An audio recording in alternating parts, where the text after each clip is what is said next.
So, andito na nga kami sa may falls. So, ang una nilang ginawa is nagluto ng mga pagkain namin. So, dito na rin sila nagsaing. Ayan, kanya-kanyang trabaho yung lahat. Ito, nagluluto na si Ate Flor ng pritong isda. Dito naman sa kabila, nagsasaing. Gagaling nila. Ako, first time ko talaga naranasan yung ganito.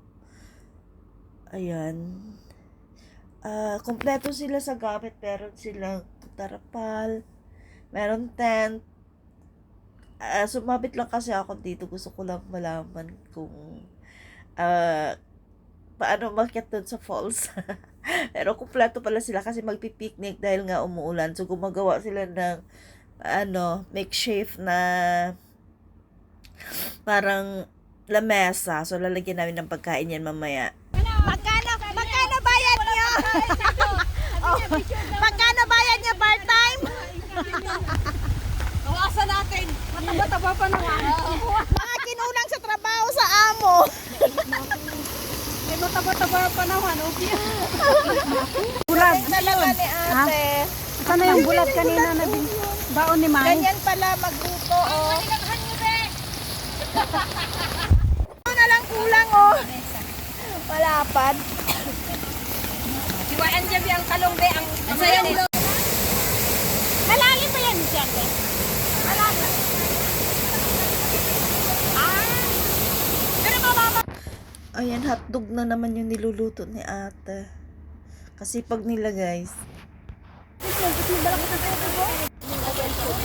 Isda naman yung tinira ni ate. Kailangan talagang hatiin, no? Kasi hindi pwede. Hindi magkasutan siya.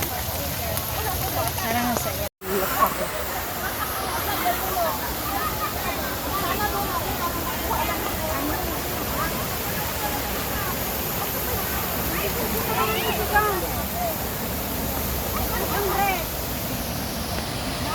Yung munggo. May dala pa siyang asin sa bundok. Tira mo na lang mamaya. Hindi na kayo magsawsaw. Tira mo dyan. Tira mo dyan. Anong laman nung ano mo na yan? Parang ang daming mo nakukuha dyan. May paminta. Oh, paksiw. Lagyan mo paminta. Hindi lagyan din mo.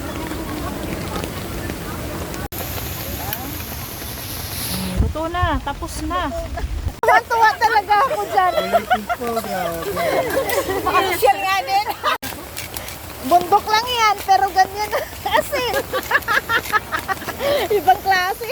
Delicioso.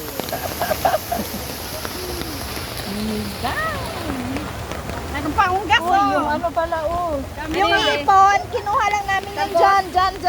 Talbos be? Ay ba pang... Diretso mo lang yan. Diretso lang. Tapos na. Tuwid na daan. Basta maririnig ka may ingay. Oh, may mga maiingay naman.